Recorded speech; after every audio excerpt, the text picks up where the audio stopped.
Before setting up quantitative trading, make sure that you have correctly bound the exchange API and transferred the trading funds to the spot trading account. The Royalq account needs to have a per-charge fuel fee greater than 2 USDT. If it is less than 10 USDT, you will be notified. Open the Royalq app, click Quantize to enter the quantization page. Choose the currency you want to open. Click on the transaction settings to enter the currency transaction settings page.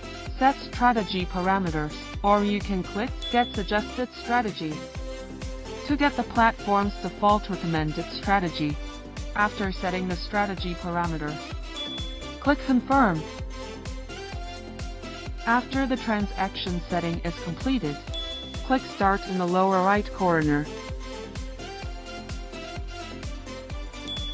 Then click Confirm. In the upper right corner of Log and Transaction Record, you can view all the records of the robots performing operations for you. Click Pause to stop the current currency strategy operation. Click Sell to manually sell the currency.